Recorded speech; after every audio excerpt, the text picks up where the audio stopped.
歡迎收睇官涉辨識癌症患者中醫膳食調理最後一集。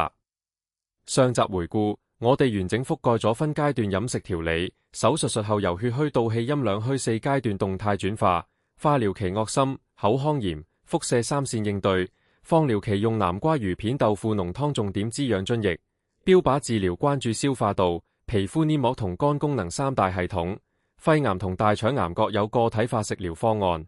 夾雜體質按腹瀉優先，每次只改一個變量嘅原則逐步調整。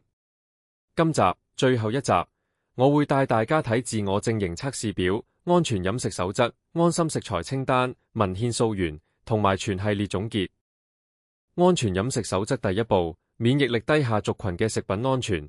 根據 CDC 同 NCI 嘅標準， CDC 高危警示以下食品嚴禁食用：芽菜，包括苜蓿芽、綠豆芽等，未經巴氏滅菌嘅鮮奶及乳製品，生榨蔬果汁，未經高溫消毒嘅生肉、生魚片、刺身、溏心蛋、生蛋黃。呢類食品容易攜帶李斯特菌同沙門氏菌。NCI-PDQ 臨床標準強調，飲食核心係基礎食品安全規範，喺確保無菌嘅前提下，先考慮營養滋補。盲目進補高風險食材，可能引發嚴重食源性感染。黏膜護理方面，全部食物需製成柔軟、濕潤、易吞嚥狀態，絕對禁食酸、辣、過燙及高鹽食物。護理金句：對於免疫力低下嘅族群，食得安全永遠比食得好更加重要。癌症患者化療後中性粒細胞減少期間，一次食源性感染可以致命。安全飲食守則第二步，藥膳與抗癌藥物交互紅線。高危食材會直接改變藥物濃度。聖約翰草會誘導 CYP3A4， 大幅降低多種標靶藥嘅血藥濃度。葡萄柚汁會抑制 CYP3A4， 大幅升高藥物濃度，增加毒性。枸杞加抗凝血藥例如華法林，會顯著提升出血風險。銀杏葉有抗血小板作用，增加出血風險。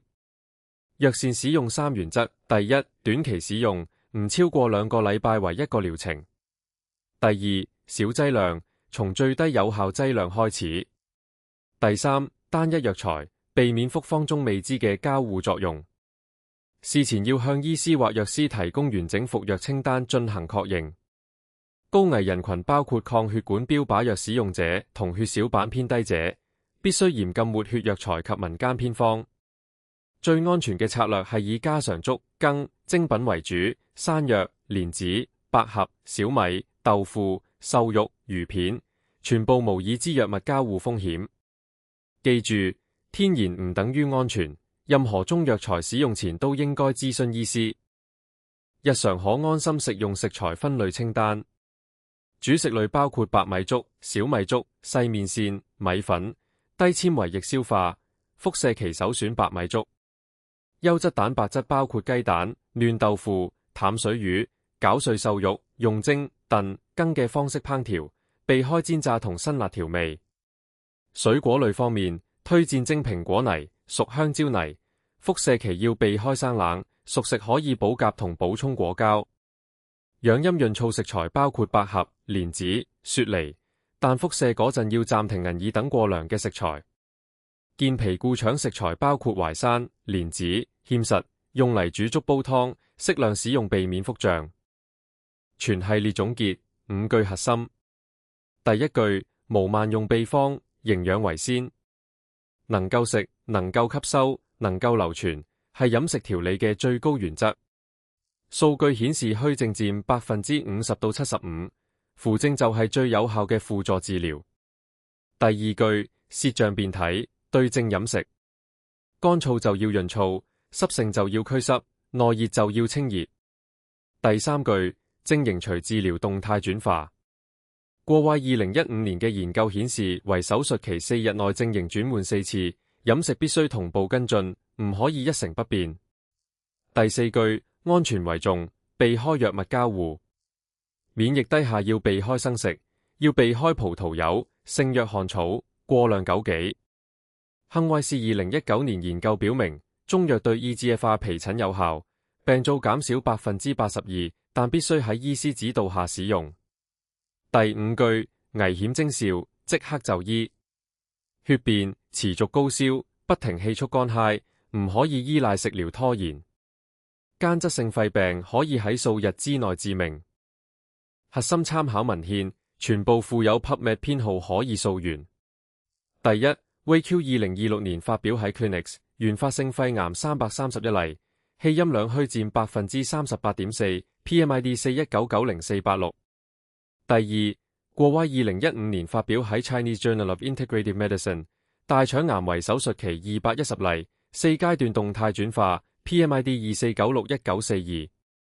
第三，列衛2018年發表喺 Journal of Traditional Chinese Medicine， 大腸癌輔助化療期160例，化療驅動症仍由虛實夾雜轉向純虛症， PMID 32186069。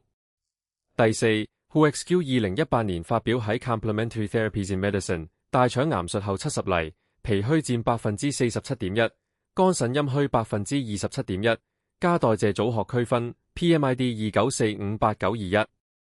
第五，命變至2023年發表喺 Helian， 大腸癌術前109例，脾虛氣滯 27.5%， 濕熱 27.5%， 加腸道菌群標記， PMID 37928040。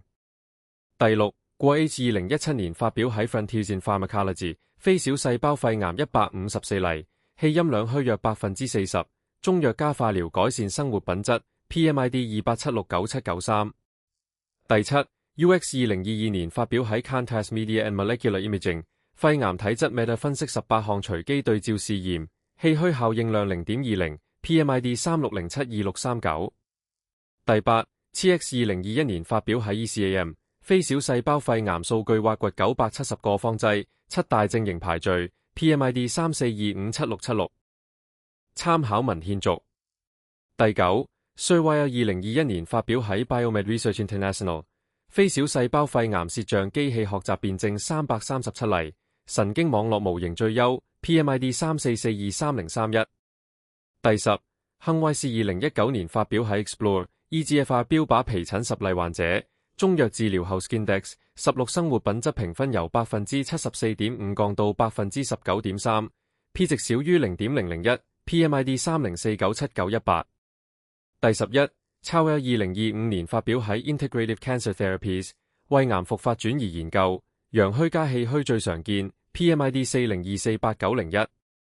第12， GQ 2016年發表喺 Journal of Integrative Medicine， 7種癌症中醫症型綜述， PMID 26778224。第13， Lucy 2013年發表喺 Journal of Traditional Chinese Medicine， 惡性腫瘤136例，氣陰兩虛加毒熱內蘊兩大主症， PMID 23596807。最後 Q&A 環節同埋全系列總結。常見討論問題：第一，目前最困擾你嘅治療副作用係咩？對應症型係咩？第二，正在服用邊啲標靶、免疫或者抗凝血藥物？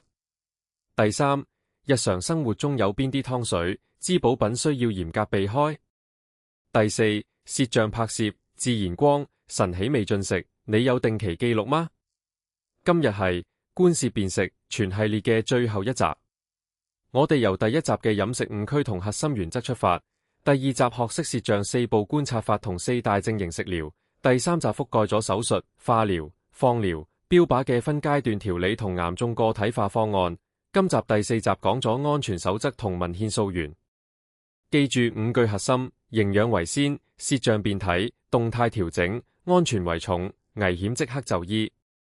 希望呢4集影片可以幫到大家喺抗癌路上食得安全、食得啱、食得好。多謝收睇。